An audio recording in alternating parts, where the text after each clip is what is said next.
Bienvenue à tous, bienvenue à la 15e édition des ANED. Je suis Maëlys, étudiante en M1 à Toulouse Business School et membre du bureau du développement durable, plus précisément du pôle ANED, donc qui a pour rôle d'organiser ces assises. Je serai l'animatrice de cette conférence, donc dispensée par Célia Favre et Claire Boyard. Donc, cette conférence portera sur les solutions pour protéger les océans, notamment avec la pratique du zéro déchet. Et plus précisément, cette conférence portera sur la création d'une entreprise zéro déchet. Comme vous le savez, l'école est engagée dans une démarche RSE depuis plusieurs années et les ANET font partie maintenant des rendez-vous incontournables en termes de développement durable à TBS. Donc, sans plus tarder, je vous présente Célia Favre, qui est la cofondatrice d'Oumaï et alumni de TBS, ainsi que Claire Boyard, qui est chargée de développement produit, marketing et communication chez Oumaï et qui est actuellement en Master 2 à TBS. Elles vont vous parler de la création de Oumaï. C'est une entreprise de cosmétiques bio et naturels respectueux de l'environnement. Merci beaucoup Maëlys. Bienvenue à tous du coup dans cette conférence. Ça nous fait super plaisir avec Claire de pouvoir prendre la parole sur ce sujet qui nous tient vraiment à cœur. On aurait bien aimé être en direct avec vous, mais bon, manifestement la situation fait que c'est pas possible. Et je pense que ça nous fait encore plus plaisir à toutes les deux d'être là parce que on est toutes les deux, pour ma part, une alumni et Claire encore un petit peu un pied dans l'école. C'est vrai que je trouve ça toujours intéressant un petit peu de voir le parcours des personnes on va vous raconter un petit peu notre histoire et tout ce qu'on fait au quotidien pendant cette prochaine demi-heure. Donc, c'est toujours assez cool de voir qu'est-ce qu'on a pu faire avant. Et du coup, on est notamment toutes les deux passées par TBS. Et dans l'équipe, aujourd'hui, on est 11 et on est quand même 4 à aussi venir de TBS. Donc voilà, ça nous fait super chaud au cœur d'être là. Et du coup, moi, pour ma part, j'ai été diplômée en 2018. Et avant, en fait, c'est mon premier job en sortant de l'école. J'ai fondé la boîte tout de suite après. Et avant, j'avais eu des expériences plutôt diverses en marketing, à la fois création de contenu, développement de produits, dans des marques de cosmétiques ou engagées pour l'environnement. Et, euh, et voilà, donc je vous ai mis un petit peu tout ça. Vous pouvez retrouver aussi sur LinkedIn si ça vous intéresse. Et je vais laisser aussi Claire se présenter un petit peu, vous raconter d'où elle vient. Alors pour ma part, je suis aussi encore en école, du coup en N2 à TBS. Et jusque-là, j'ai eu plusieurs expériences en marketing et j'ai rejoint Oumaï depuis janvier. Et j'aide Célia sur tout ce qui est développement de produits, marketing, communication et plein d'autres sujets tout aussi variés. Pour vous raconter un petit peu l'histoire du coup de cette marque et un petit peu d'où c'est parti, on est une équipe donc fondatrice de 4 personnes. On a commencé à travailler sur le projet en fin 2018. Et en fait, ce qui est chouette dans cette équipe, c'est qu'on est 4 personnes avec des profils assez différents et très complémentaires. Et je pense que c'est une de nos forces aujourd'hui. Donc, il y a Sarah et Angéline, donc, que vous pouvez voir sur la photo, qui sont vraiment le binôme du laboratoire qui s'occupe de toute la R&D et qui sont chimistes. En fait, elles ont un vrai profil d'ingénieur chimiste. Et Emeric qui, lui, s'occupe plus de la partie à la fois commerciale, administrative et financière. Et du coup, moi qui m'occupe plus de la partie vraiment marketing, communication, développement produit. Et en fait, quand on crée une entreprise, surtout quand on veut innover dans le domaine du développement durable, c'est super important d'avoir des personnes qui sont capables de faire de la recherche, comme le font notamment Sarah et Angéline sur les produits, ou Emeric sur le côté vraiment développement durable au plus large. C'était vraiment ce qui était vital pour nous et qui fait qu'aujourd'hui, on a notre propre laboratoire et qu'on arrive à bien grandir parce que justement, on a des compétences très complémentaires. Pour vous raconter un petit peu d'où c'est parti, on est tous arrivés à une période de nos vies où on a fait des constats que je pense que vous avez aussi fait et qui nous ont profondément marqués et qui nous ont donné justement cette envie un petit peu d'agir. Parmi ces constats, principalement dans la cosmétique, vu que c'est dans les produits d'hygiène, de santé qu'on s'est lancé, en fait, Sarah, Angéline et moi, on venait toutes les trois de l'industrie de la cosmétique. On avait toutes les trois travaillé dans des grandes boîtes, des plus petites boîtes, de la cosmétique naturelle, de la cosmétique conventionnelle. Et du coup, c'était vraiment un domaine qu'on connaissait bien. Et on trouvait qu'il y avait beaucoup de choses qui ne tournaient clairement pas rond du tout, comme notamment le fait que la plupart des gens, je pense que vous reconnaîtrez quand je dis ça, mais qu'on ne comprend pas toujours ce qu'il y a dans nos produits, qu'on ne sait pas du tout si c'est bon pour nous, si c'est bon pour l'environnement, qu'il y a de plus en plus de scandales qui arrivent et qu'on se sent un petit peu démunis face à tout ça. Que globalement, les listes derrière nos produits, elles sont super longues. On ne sait jamais pourquoi il y a 50, 30, 40 ingrédients de trucs qu'on poussait super loin. On sait d'ailleurs la plupart du temps pas vraiment d'où ça vient parce qu'à part qu'il y ait écrit sur le packaging, en gros, huile de coco du Mexique ou je ne sais quoi, le reste, c'est jamais précisé de la part des marques. On trouvait aussi que globalement, c'était des produits qu'on utilise énormément et qui, du coup, produisent énormément de déchets. Je ne pense pas trop me tromper en me disant qu'on doit avoir tous en moyenne 10 à 20 produits au minimum dans notre salle de bain, dans notre douche, que jusqu'à présent, la plupart étaient en plastique. On commence à sentir un switch vers moins de produits en plastique, mais globalement, il y a 5-10 ans en arrière, tous nos produits dans la salle de bain, il y avait au moins du plastique partout. Et c'est quand même un des endroits où il y en a le plus. Donc, on s'est dit, c'est quand même problématique. Et en plus, tout ce plastique, malheureusement, aujourd'hui en France, quand on fait un petit peu des recherches, on se rend bien compte qu'il n'est pas du tout recyclé. Il y a à peine 22% du plastique qu'on met dans notre poubelle jaune qui est vraiment revalorisé. Et sur ces 22%, il y en a une grande partie où la valorisation, c'est considéré, c'est brûlé et du coup, c'est considéré comme de la valorisation. La partie qui est réellement recyclée et pour redonner vie à un autre flacon potentiellement ou à un autre objet en plastique, c'est à peine 10%. Donc, globalement, quand on fait le calcul, on se rend compte qu'il y a beaucoup, beaucoup de choses qui finissent dans la nature et que clairement, c'est vraiment pas le top. Et qu'en plus, personnellement, on trouvait qu'il y avait énormément de bullshit marketing dans l'industrie de la cosmétique. On a grandi en voyant des pubs L'Oréal avec des cheveux plus brillants, plus retouchés que c'était inenvisageable. Voilà, je pense qu'on a tous grandi aussi dans les années où tout était toujours retouché, tout était très fake. Et je pense que les gens ont aujourd'hui besoin d'autres choses, envie d'autres choses. Et du coup, on avait aussi envie de créer une communication super différente pour la cosmétique. Hop. Voilà, ça c'est un photographe qui a illustré un petit peu ces problématiques et je pense que c'est des images qui sont assez parlantes aujourd'hui. Globalement, on nage un petit peu dans des flacons en plastique et surtout, je pense que ce qui est important, c'est que toute cette pollution et toutes ces problématiques, c'est aussi des choses qu'on voit de plus en plus, nous, au jour le jour. Là, je vous ai mis des photos que j'ai prises personnellement ces dernières années lors de mes voyages.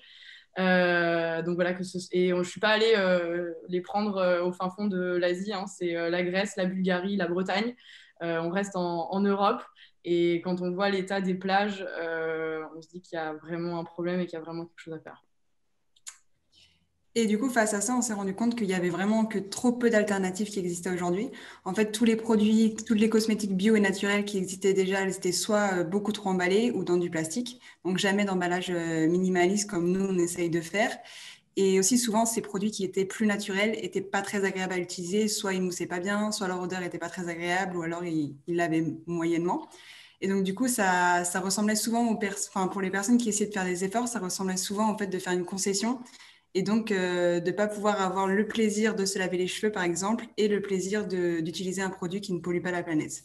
Donc, c'est tous ces constats qui ont fait que Oumaï a été créé par les 4 fondateurs. Et c'est vrai qu'en fait, face à ça, on s'est dit, on a fait le bilan de tous ces constats et on s'est dit, OK, en vrai, on n'a pas forcément énormément d'expérience. On n'a pas 10 ans de L'Oréal, mais on est des citoyens et je pense qu'aujourd'hui, les citoyens ont un énorme rôle à jouer et je pense que c'est aussi ce qui est intéressant dans ces années et c'est aussi ce que je pense, le message qu'on a envie de faire passer, de dire que chacun à notre échelle, en fait, avec notre travail, en plus de notre vie quotidienne, on a un rôle à jouer et on s'est dit, en fait, juste tant pis, on ne sait pas si on est les mieux placés pour le faire, mais si en fait nous, on ne le fait pas, on ne sait pas s'il y a d'autres personnes qui vont le faire. Donc, allons-y et on ne va pas attendre que les grandes boîtes veulent bien changer les choses pour avoir des meilleurs produits. On va essayer de nous les faire changer en montrant que c'est possible. Donc, c'est un petit peu notre vision et c'est pas facile, mais en tout cas, c'est ce qui nous donne envie de nous lever le matin, quoi. Et du coup, le plus gros avantage pour Oumaï, c'est qu'on a notre propre laboratoire. Donc, il est à Montargis et c'est Sarah et Angeline, donc deux fondatrices qui y sont. Et du coup, ça nous permet d'avoir une grande agilité puisque du coup, les filles travaillent vraiment sur les produits dont on a envie, sur les formules qu'on a envie. Si elles veulent switcher pendant la semaine sur un produit, elles font vraiment ce qu'elles veulent. Et ça nous offre aussi une grande transparence puisque du coup, on peut choisir exactement les ingrédients qu'on veut, faire le sourcing des ingrédients de là où on veut. Donc aujourd'hui, les laboratoires travaillent avec des marques et souvent, ils ont pas trop, enfin, ils cherchent pas vraiment à trouver des ingrédients qui sont sourcés soit en France, soit dans les pays juste à côté. Et nous, ça nous convient pas, ça. Et du coup, ça nous permet aussi d'innover, donc en prenant des ingrédients qui sont locaux, des ingrédients beaucoup plus efficaces, souvent biodégradables. Et c'est comme ça qu'on a sorti l'après-shampoing, qui est une révolution sur le marché, parce qu'il est entièrement biodégradable et c'est la première fois qu'un soin comme ça est certifié biodégradable. Et voilà, enfin, c'est vraiment la force d'Oumaï.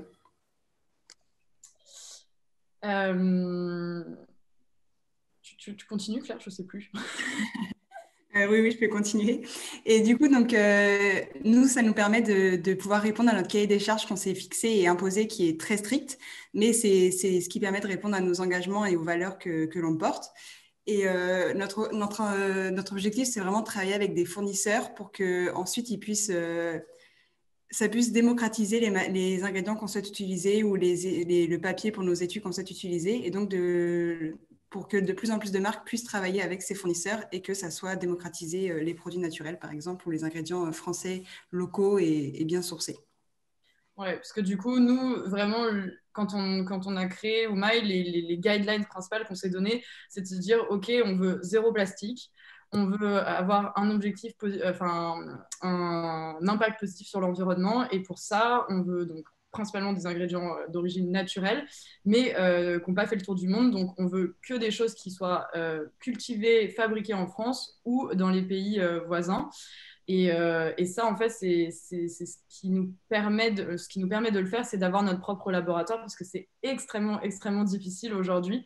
Et c'est aussi pour ça que sur notre site, on écrit toujours d'où viennent chacun de nos ingrédients parce que au-delà de, aujourd'hui, on parle beaucoup de Made in France, mais Made in France, ça veut juste dire que le produit fini est fait en France, mais ça ne veut pas du tout dire que tous les ingrédients qui sont à l'intérieur sont fabriqués, sont cultivés également en France. Donc, on peut tout à fait avoir un shampoing solide qui est made in France, mais à l'intérieur, il n'y aura pas un seul ingrédient ou pas une seule plante qui aura poussé en France. C'est tout à fait possible et c'est des dérives justement de ce type d'allégations. Et c'est pour ça que nous, on essaye justement d'être hyper transparent là-dessus, de dire que notre beurre de prune de Gascogne, il a poussé dans le sud-ouest, que notre huile de lin, elle a poussé en Normandie, pour qu'en fait, si nous, on le fait, il y a de plus en plus de marques qui vont se sentir obligées de le faire, parce que du coup, les consommateurs vont de plus en plus le réclamer, parce que les consommateurs, plus on leur en donne, plus ils sont curieux et plus ils ont envie de savoir, et du coup, plus ils attendent la même chose de la part d'autres marques, et les autres marques vont le faire, et du coup, plus les autres marques le feront, plus ça démocratisera l'utilisation justement d'ingrédients locaux en France, parce qu'aujourd'hui, personne ne les utilise, parce que ça coûte beaucoup plus cher. Et ça coûte beaucoup plus cher parce que peu de monde les utilise. C'est un peu le serpent qui se mord la queue. Et donc voilà, nous, notre envie, c'est vraiment de montrer que c'est possible et d'essayer d'encourager justement tous les fabricants, tous les fournisseurs qui essayent de faire les choses en ce sens-là pour que ça devienne de plus en plus commun. Pareil pour les packaging. Comment ? Les ingrédients et le choix de nos packaging aussi, c'est la même démarche. Ouais, je pense qu'on en reparlera un tout petit peu après, plus en détail, justement, sur le cas du packaging. Et pour vous raconter un petit peu plus au niveau de l'histoire, en fait, du coup, je vous ai dit tout à l'heure qu'on a commencé à travailler sur le projet fin 2018, donc il y a 2 ans maintenant. Donc c'est à ce moment-là qu'on a ouvert notre laboratoire, qu'on a commencé à travailler sur les premiers produits. Et en fait, pour se lancer, on a utilisé un système qui commence à être bien connu maintenant et qui est juste fantastique pour les nouvelles startups, pour les nouveaux porteurs de projets, c'est le crowdfunding.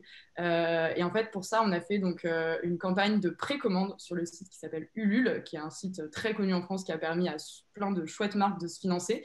Et en fait, ça nous permet, sans trop d'investissement en amont, de pouvoir voir combien de personnes seraient prêtes à acheter notre produit et du coup elles vont précommander et ça va nous donner les financements pour pouvoir justement payer nos fournisseurs et fabriquer les premiers produits. Et nous, on a eu beaucoup de chance parce que notre campagne a vraiment très, très bien fonctionné. On a eu plus de 4700 contributeurs, donc plus de 4700 personnes qui ont voulu acheter notre shampoing. Ça faisait en tout, du coup, près de 10 000 shampoings à faire. Et ça nous a permis vraiment de nous lancer sous les meilleurs auspices, entre guillemets. Et ça, grâce à une vidéo que je vous invite à aller regarder sur notre page YouTube, qui est en fait une vidéo où on présente le projet, où on présente nos convictions, ce qu'on a fait et pourquoi on l'a fait. Et voilà, les campagnes de crowdfunding fonctionnent souvent comme ça. Et c'est ça qui donne aux gens l'envie en fait, de soutenir le projet plutôt que... Le but n'est pas vraiment souvent d'acheter un produit. Bien sûr, c'est une des contreparties. Mais voilà, si vous avez un peu d'argent, si vous avez envie de soutenir des porteurs de projets, je vous invite vraiment à aller régulièrement sur cette plateforme parce que ça permet à plein de belles marques qui ont des super valeurs et qui sont super engagées de se lancer. Et c'est vraiment nous ce qui nous a permis de lancer la marque et de faire notre première production de plus de 10 000 shampoings à l'automne dernier. Et du coup, donc, c'est vrai qu'on ne l'a pas vraiment dit jusqu'à présent entre les lignes, mais les premiers produits sur lesquels on s'est lancé, donc, c'est les shampoings solides. Et ça, pour plusieurs raisons. C'est vrai que c'est une question qu'on nous pose finalement assez souvent. Pourquoi se lancer avec le shampoing solide ? Et en fait, nous, quand justement avec Sarah, Angéline et Emeric, quand on a réfléchi à Oh My, quand on a voulu se lancer, on s'est dit, OK, on veut se lancer dans les cosmétiques parce qu'on a vu tous ces constats-là. Quel produit on veut faire ? Et en fait, tout de suite, on s'est dit, on veut faire un produit qui a de l'impact. Parce que Oh My, en fait, c'est les initiales d'une marque à impact. Et que notre but, c'est vraiment d'avoir l'impact le plus grand possible pour faire changer les choses à la plus grande échelle possible. Et en fait, on s'est dit, on veut faire un produit que les gens utilisent, qui soit petit, qui soit plus vieux, que ce soit des hommes, que ce soit des femmes. En vrai, un produit pour tout le monde et qu'on utilise régulièrement dans notre vie. Et en fait, on s'est dit, le shampoing, c'est un produit où finalement, quand on regarde autour de nous, tout le monde utilise quasiment des flacons en plastique. En tout cas, il y a 2 ans, le shampoing solide était beaucoup moins développé que ce qu'il l'est aujourd'hui. Et du coup, on s'est dit, en fait, c'est ça qu'il faut qu'on fasse parce que personnellement, moi, j'avais envie de réduire mon usage du plastique, mais j'arrivais pas du tout à trouver de shampoing solide qui me permettait, comme disait Claire tout à l'heure, de ne pas faire de concessions. Et du coup, on est parti sur le shampoing solide et on s'est dit, OK, mais pour réinventer le shampoing solide, ça existe déjà, mais on va le faire de sorte que les gens aient l'impression que justement, c'est vraiment un moment de plaisir et qu'ils n'aient pas du tout de concessions à faire pour l'utiliser, même si c'est super bon pour la planète. Et du coup, pour ça, on a fait du coup une forme qui est hyper pratique. Comme vous pouvez voir du coup sur la photo, en fait, il a une forme qui est assez atypique et avec des formes un petit peu de vaguelettes qui vous permettent de mettre vraiment vos doigts entre les vagues et d'avoir une super bonne prise en main pour pas qu'ils glissent quand vous êtes sous la douche et qu'ils puissent déposer en fait vachement de produits et que ça puisse faire une mousse hyper crémeuse. Donc ça, c'était un peu notre premier point d'amélioration de ce qui existait déjà aujourd'hui. Et après, on a voulu faire une formule qui soit hyper qualitative, c'est-à-dire que du coup, on est allé chercher un sourcing que local, donc avec un maximum d'ingrédients qui viennent de France ou des pays voisins, donc l'Espagne, l'Italie, la Belgique, voilà, tous ces pays qui sont finalement assez proches de chez nous. Donc avec des ingrédients naturels et pour obtenir du coup un shampoing qui mousse beaucoup, qui soit beau, qui sente bon, enfin qui coche un petit peu toutes les cases de ce qu'on a l'habitude en fait, mais qui soit aussi hyper écologique quoi. Et du coup on a essayé aussi vachement d'éduquer les personnes en leur justement montrant un petit peu le comparatif de qu'est-ce que c'est un shampoing solide, qu'est-ce que c'est un shampoing classique. Voilà, donc pour essayer de mieux comprendre un peu les avantages, parce qu'à l'époque, c'était pas forcément très, très, très répandu. Ça commence à se développer, mais c'était pas encore aussi connu que maintenant. Et du coup, on sait que beaucoup de personnes avaient aussi des freins à l'idée de passer au shampoing solide parce que souvent, on a peur de comment on va le transporter si jamais on part en voyage ou comment sur quoi on le pose sous la douche pour pas qu'il fonde prématurément. Et du coup, c'est pour ça qu'on a vraiment essayé de réfléchir à faire une démarche à 360 degrés. Donc, on a réfléchi et on a proposé des écrins en liège donc, qui permettent de transporter notre shampoing quand on part en déplacement. Du coup, c'est une matière qui n'était pas très utilisée jusque-là. Et c'est une matière complètement biodégradable qui permet de prendre le shampoing même s'il est encore humide. Et on a fait aussi les portes-savons, donc c'est pour aller sous la douche. On a fait toute une collection. Et en fait, ils permettent de boucler la boucle, on va dire, puisqu'ils sont fabriqués à partir d'anciens flacons de shampoing ou de gel douche qui sont récupérés, qui sont broyés et qui permettent de faire ces portes-savons qui sont incassables et qui sont qui permettent de récupérer ce plastique.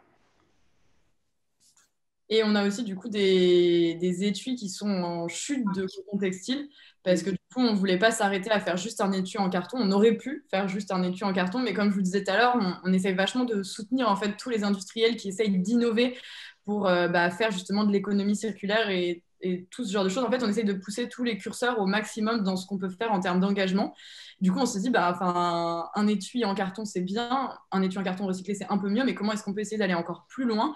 Et du coup, nous, on a utilisé du coup un étui en chute de coton textile, donc c'est-à-dire que ça intègre des fibres de coton qui sont aujourd'hui jetées parce que c'est des pertes qui arrivent au moment où justement le coton est tissé, filé, donc bien avant que les vêtements soient créés, mais en fait tout ça c'est une perte et une pollution entre guillemets qu'on ne voit pas.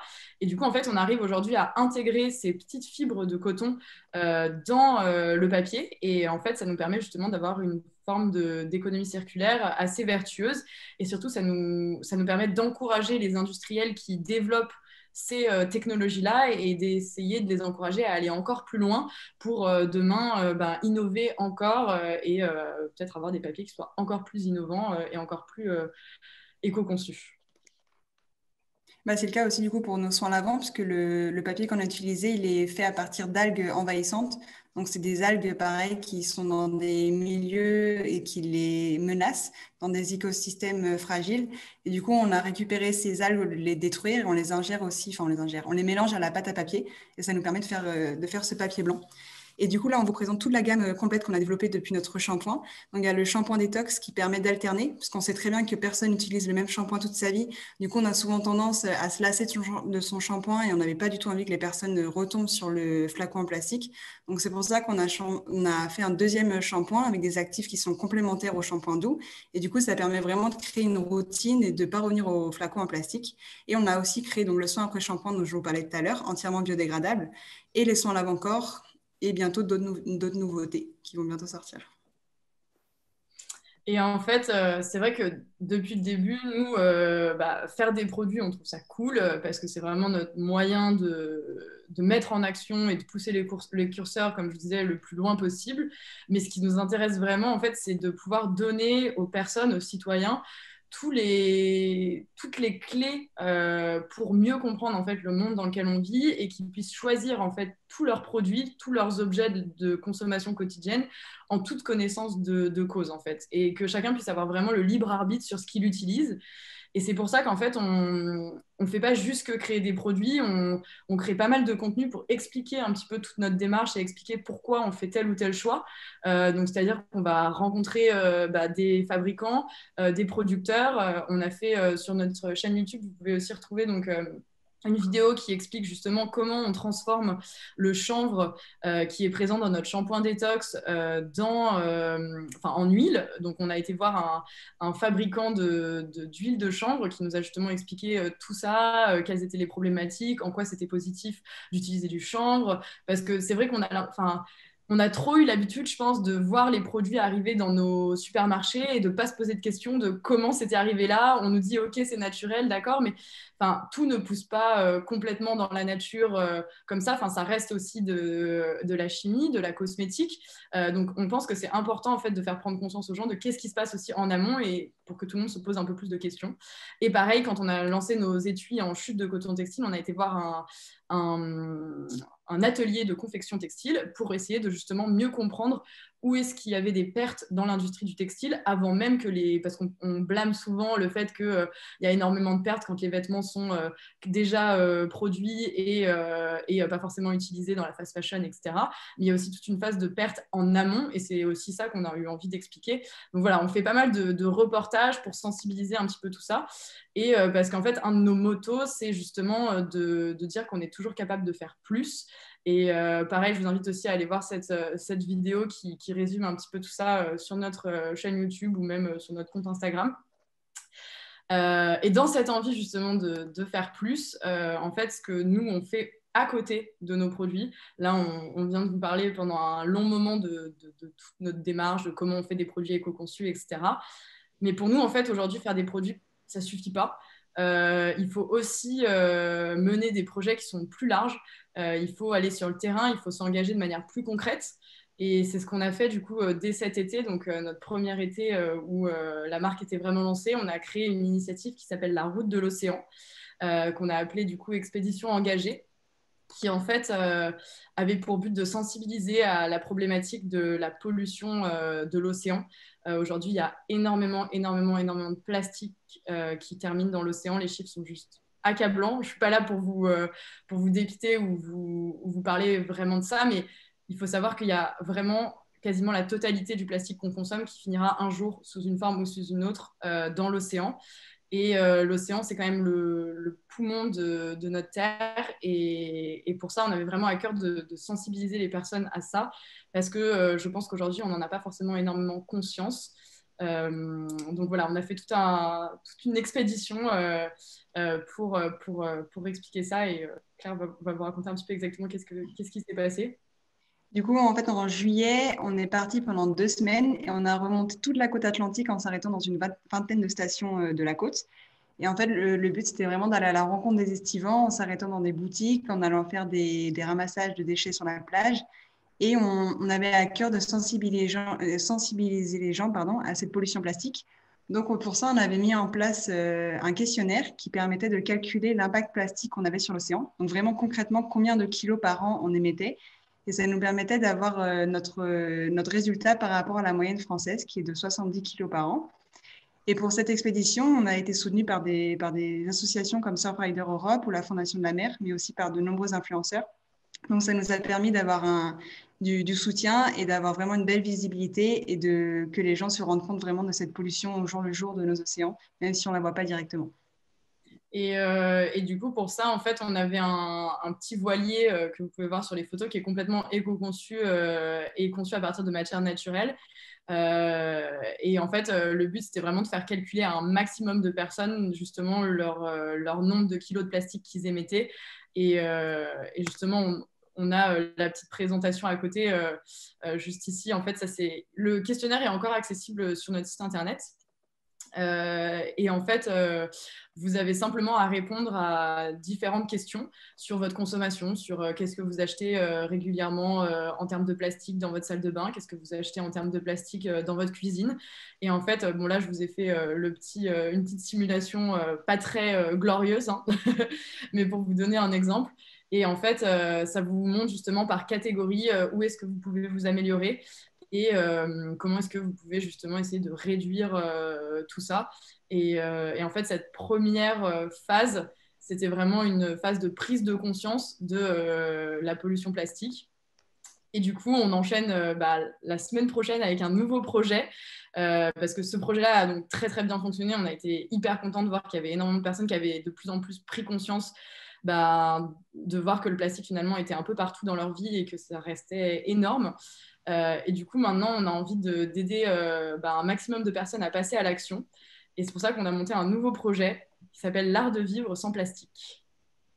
Du coup, là, le but, c'est vraiment pendant 1 semaine de se passer du plastique, mais sous toutes ses formes. C'est-à-dire que, on sait déjà, ça va être compliqué de ne pas racheter de nouveaux plastiques, mais surtout aussi au quotidien, d'essayer d'utiliser, de pas utiliser des affaires, par exemple, qui sont dans du plastique, même qu'on a déjà.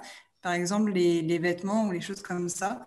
Donc, c'est du 9 au 15 novembre et on vous invite à vous inscrire sur notre site internet, puisqu'on va vous donner plein de contenu pour vous accompagner et pour faire disparaître ce plastique de nos vies.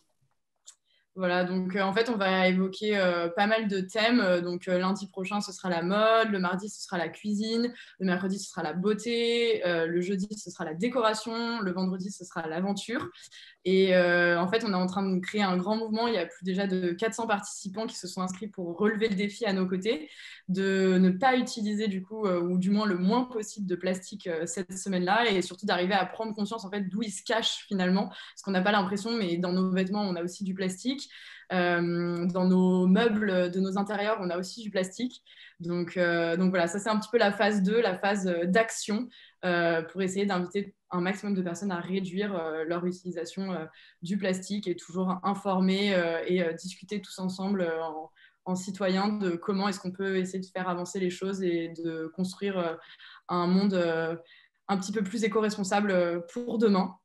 Voilà, donc je vous invite à découvrir sur notre site internet toute la partie l'art de vivre sans plastique. Donc vous pouvez vous inscrire, vous pouvez rejoindre une équipe et vous lancer justement le défi tous ensemble. On a plein de contenus, et si vous doutez encore potentiellement de l'utilité de ce genre d'action, je vous invite aussi à lire un récap que Claire a rédigé justement un petit peu sous forme humoristique et qui prouve l'importance de ce genre d'action.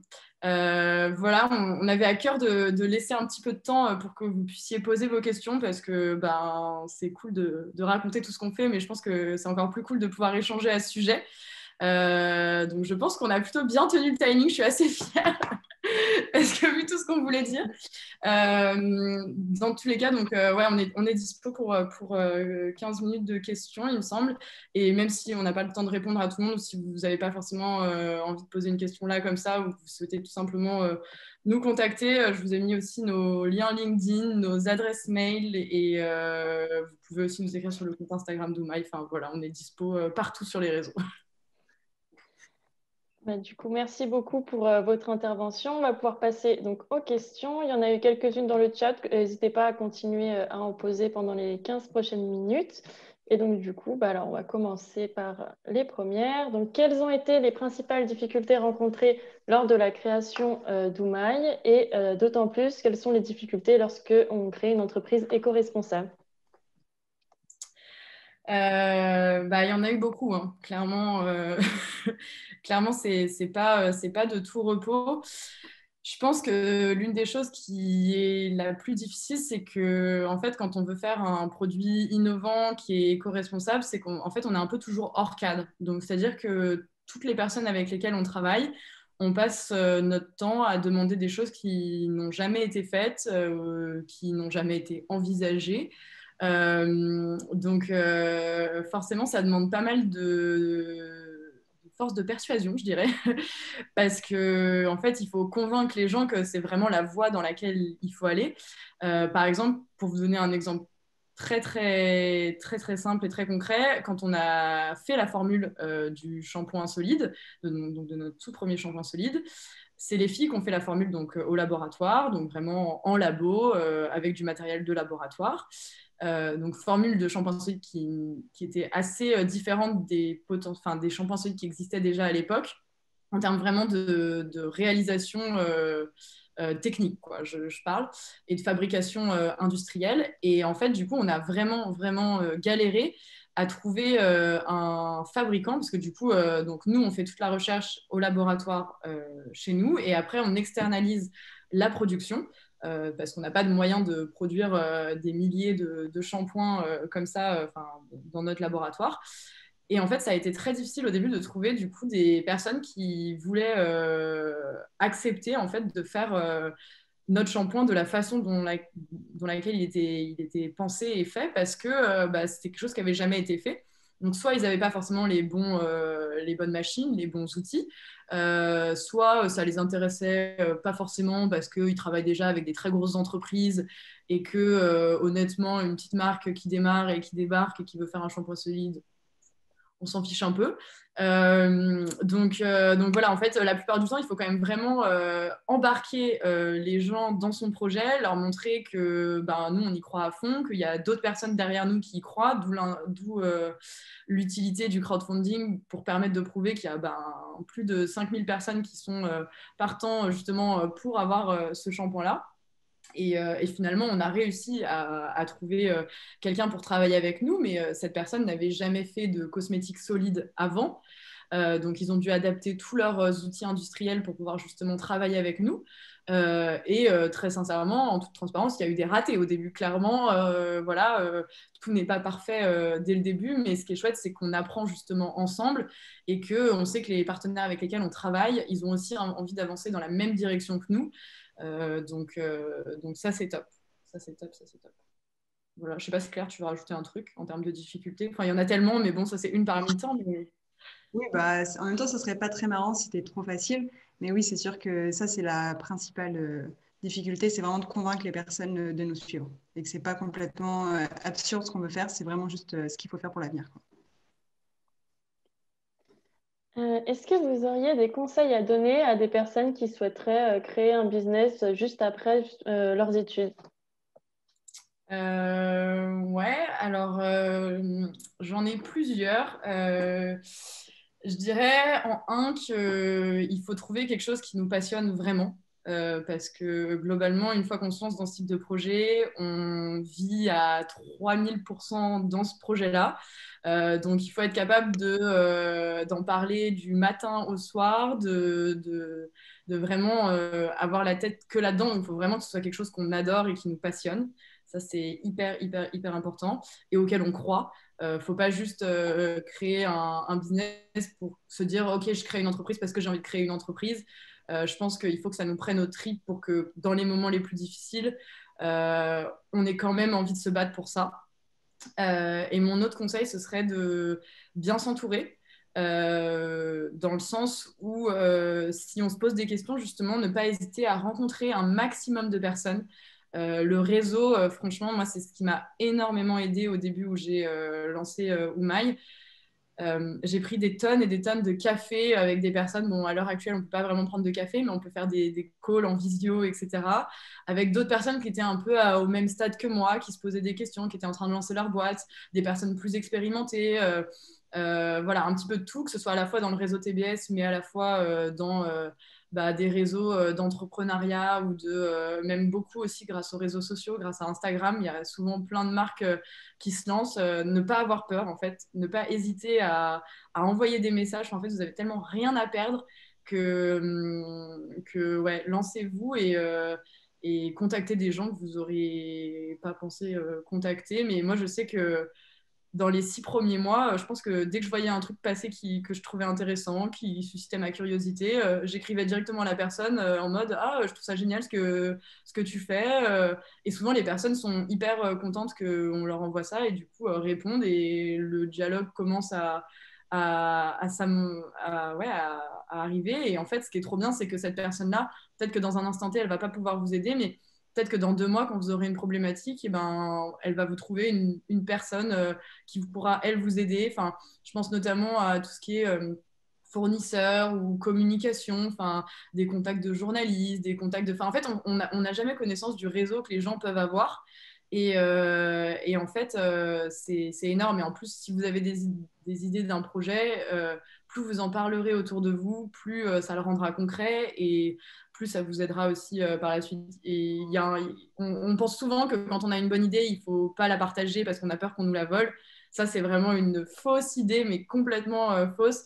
Il faut au contraire en parler le plus possible parce que les autres pourront vous apporter plein d'idées, pourront diffuser votre message et surtout, en fait, personne pourra faire votre projet si c'est le vôtre et que vous êtes passionné et que ça vous prend aux tripes. Il n'y a personne de mieux placé pour le faire que vous. Ou en tout cas, personne ne le fera comme vous le ferez. Alors, on a une autre question, c'est pouvez-vous nous en dire plus sur vos projets de développement à venir et comptez-vous vous associer à des grandes marques ou rester indépendant, par exemple? Tu peux répondre peut-être si tu veux. Je ne sais pas trop ce que j'ai le droit de dire sur les futurs développements, mais du coup, on compte faire tous les produits de la salle de bain en fait qui sont en plastique ou qui contiennent du plastique actuellement, pour vraiment offrir aux personnes le plus large choix et vraiment qu'ils puissent passer 100% au naturel et biodégradable. Et les produits, je ne sais pas si j'ai le droit de dire. Et pour les marques, je ne pense pas que ça soit d'actualité, vu qu'on veut vraiment rester indépendant pour être très flexible et faire vraiment ce qu'on a envie de faire et ne pas être influencé par d'autres visions. Parce qu'on pense vraiment qu'on a notre vision et qu'on a vraiment envie d'aller là-dedans. Et donc, si on reste pas seul, mais bien accompagné, mais sans s'allier avec d'autres personnes, on pourra vraiment faire ce qu'on a envie de faire. Voilà, je suis tout à fait d'accord avec toi. On a une autre personne qui demande une question. Alors, c'est est-ce que, pardon, le shampoing solide fait à peu près combien de shampoings? C'est plus technique, on va dire, comme question, mais... C'est une bonne question parce que du coup, souvent on regarde que le prix, mais en fait, il faut regarder le grammage d'un shampoing parce que comme c'est du solide et pas un flacon liquide, on ne se rend pas vraiment compte. Notre shampoing, il pèse 100 grammes, donc c'est vraiment un choix. Ça permet de durer beaucoup plus longtemps, ça dure entre 4 et 6 mois en moyenne. Et en fait, ça permet aussi de réduire les envois puisque du coup, ça dure plus longtemps et c'est beaucoup plus écologique. Et surtout, Ouais, ça vient. ça fait 40 à 60 utilisations à peu près. Mais nous, on a beaucoup de nos clients qui en achètent, ouais, je sais pas, 2-3 par an, quoi. D'accord. Peut-être encore 2 dernières questions. Alors, on a quelqu'un qui demande comment souhaitez-vous vous différencier par rapport à d'autres marques de cosmétiques bio naturels? Très bonne question. Bah, après, je pense que j'espère en tout cas qu'avec notre présentation, tu as pu voir en quoi on se différenciait, parce que je pense que rien que par ce qu'on a dit, on est vachement différents. À la fois, je dirais, ben, par nos produits. Nos clients, ils sont hyper convaincus de nos produits. Enfin, par exemple, notre après-shampoing qu'on a lancé, tous nos clients nous ont dit c'est juste le meilleur après-shampoing que j'ai jamais testé, tellement c'est bluffant en termes d'efficacité. Donc pour nous, ça c'est vraiment la base de se différencier par les produits, par notre innovation et par la qualité de ce qu'on propose. Et après, au-delà de ça, il y a vraiment le côté communication. Comme je disais tout à l'heure, moi, personnellement, je me retrouvais absolument pas dans la plupart des communications des marques de cosmétiques. Je trouvais ça très genré, soit très féminin, soit très masculin, finalement assez peu axé sur la nature ou alors de manière un peu gnangnan. Et je trouvais ça vraiment dommage. Donc, nous, on essaie d'avoir une communication qui met vraiment en valeur la nature. D'ailleurs, avec Claire, quand on fait la com, on se dit toujours non, mais là, on a plus envie de mettre une photo de forêt quoi, que nos produits. Nos produits sont sympas, mais bon, la forêt, elle est quand même plus belle. donc voilà, par exemple, si vous allez voir la vidéo de lancement de l'art de vivre, il n'y a pas un seul produit, enfin, c'est juste de la nature, juste de l'environnement, parce que pour nous, les produits sont juste un moyen et la nature, c'est la finalité. Donc, plus on vous fera aimer la nature, plus on vous fera prendre conscience qu'elle est belle et qu'il est important de la protéger, plus vous aurez envie de vous tourner vers des produits qui la respectent et du coup, potentiellement, vers nos produits. Mais en fait, on n'a pas du tout envie de mettre en avant nos produits d'abord. Donc ça, c'est un point important. Et je pense que le dernier point, c'est vraiment, comme on le disait tout à l'heure, en fait, de créer des actions qui sont bien plus larges. Et ça, je pense que ça nous différencie énormément parce que finalement, il y a assez peu de marques qui le font. Il y a beaucoup de marques qui vont essayer de revendre, pas de revendre, mais de reverser un pourcentage potentiellement de leur chiffre d'affaires ou ce genre de choses, ce qui est top, ce qui est vraiment top. Mais nous, on se dit qu'aujourd'hui, qu'on a envie de s'engager pour aller plus loin et vraiment de créer des mouvements globaux, d'essayer de faire bouger les choses là-dessus. Donc, ça va être la route de l'océan, ça va être l'art de vivre sans plastique et j'espère plein d'autres projets qui iront dans ce sens-là. Mais je pense que ça, clairement, c'est aussi ce qui nous botte en fait et ce qui va nous différencier sur le long terme, quoi. Et une dernière question, puisque après ça va être l'heure, c'est envisagez-vous de développer du maquillage bio? Tu veux répondre, Claire? Alors, on envisage, oui, parce qu'on a vraiment envie de faire tous les produits, donc ça passe par le maquillage.